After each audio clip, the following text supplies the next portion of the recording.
I'm Terry Murphy for the Women's Wisdom Network and the senior editor for Realty Times, Women in Business, Women in Real Estate in the Men's Room with Murph, and the producer for Realty Times TV. Here's something that's interesting.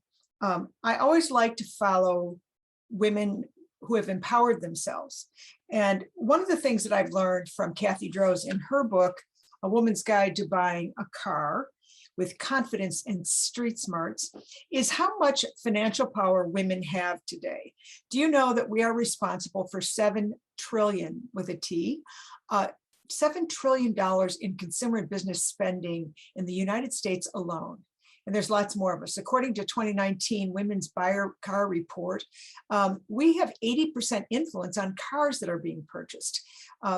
And actually 70 to 80% of all consumer purchases, 84% on vehicle purchases, and that was by Nolo.com. So what does that mean? That we control 2/3 of the wealth in this country. And that's pushing 85% percentile of purchasing decisions. So why is it we don't give ourselves the purchase power of confidence? I mean, if we have that kind of savvy, you know that you can either learn it, you can hire it, you can delegate it, or you can just harness it. And Kathy in her book says 92% of advertisers don't get how to sell to women. I think that's interesting. Senior women aged over 50 plus have a combined wealth of $19 trillion. We have the power, we have the money.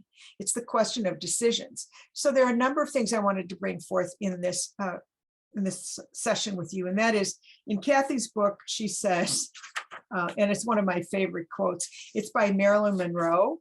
And Marilyn Monroe said, put the right shoes, put on the right shoes and a woman can do anything. And you know, I think that's what the Women's Wisdom Network is all about, is giving us ourselves permission. I just recently addressed a group of women in the petroleum industry. And what was interesting is they're so smart. They were smart, both financially, they were, a lot of them were engineers. They had it down. And yet we all shared some of the same fragilities. And that was not giving ourselves permission to take care of ourselves first. And I know that this sounds interesting, but finances give us the opportunity to take care of ourselves, whether it's medical or cosmetic, or in real estate, or just in wealth building. You know, we have so many resources here at Realty Times Women in Business and Women in Real Estate. We have leaders like Christina Wise. Christina has Healthy, Wealthy, and Wealthy, because she almost died working herself to death. And the woman is brilliant when it comes to investing. We have Kathy Droz that tells us how to buy a car. Now you may say, I don't need that kind of help, but if you did, she shows us how to do it. And she says, don't let the high heels fool you. Just because you're a woman doesn't mean you can't do this. We have Jack Arbour, another financial investor expert. You know, sometimes we just don't take the time because we're so busy taking care of everyone else. So I'm just going to tell you, we've got some great resources here at Realty Times. We have Dr. Relly Nadler, and he talks about emotional intelligence and emotional brilliance. And what that comes down to is just being aware. You know, when you're aware of something, you can actually change it. When you're not aware of it, you don't even see it, right? And when you understand that, you can understand the men in your life, the people that you work with, people who work outside of your industry. You understand better in an empathetic, not sympathetic way, and how to connect. Because at the end of the day, that's all we do. I don't care if you say you're not in sales, you still connect with someone, a team, a consumer, a customer, a client, a family member, your pet, you still connect. And what if we could do that in such a way that was powerful, intentional, safe keyword, in other words, no judgment.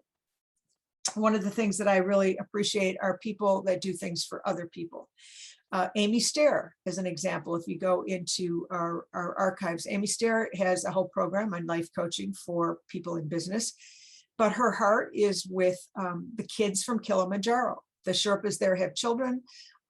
They are not organized for education. These kids are absolutely thirsty for education. Guess what? She started a couple of schools. This is one little person who figured out that if those kids got educated, because the life of a Sherpa, as far as health is concerned, isn't all that long, because climbing up Kilimanjaro could be a little bit of a stress on your body. But isn't it interesting how these women have reached out beyond themselves to help other women? And so I'm saying you don't have to write a book.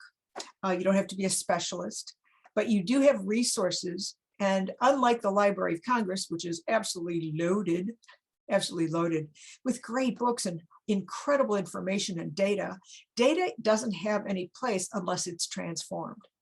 And from the marketing standpoint, when you talk about marketing, marketing is now messaging. And it's not about giving somebody something to people they don't want or they don't need. It's about helping them discover that there is a resource that you happen to be the conduit for that could make their life easier, simpler, more joyful, more economical, more efficient. And that's what we do. That's what we do in real estate. That's what we do in business. That's what we do in almost any field. So I would challenge you as we go into this last quarter of our year to look more intentionally about what you do and who you do it for. Start with taking care of you. Give yourself permission to take care of yourself. As far as finances are concerned, there's a remedy for that. There's actually an app for that. It's Working Smarter, Not Harder. That's what we try to supply here at Realty Times and Realty Times Women in Business. And we're going to launch with Realty Times News TV. We've got experts like Jack Arbour, like Kathy Droz, like Dr. Relly Nadler, just a number of people that have taken their lives, did not start all that well, and turned a challenge into a triumph. And so I challenge you as we go into the last couple of months of this year, why not make a real change? Instead of being sick and tired of for the standard, let's go for the gold. Let's take that moment to take a little bit care of ourselves. That's going to make you feel better. You know, healthy works. I would definitely check out Christina Wise and her Sovereign Academy if you're not understanding your finances. She shows how every little bit helps.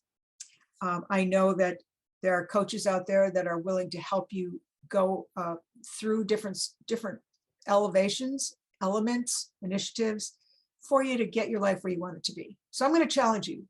So in the next 120 days, what if you could completely change the design of your life and make it one that you've dreamt about? Because guess what? You can have it if you allow it. So this is all about permission. I'm Terry Murphy with the Women's Wisdom Network. Thanks for joining me. I hope this little coffee that we had together helps you.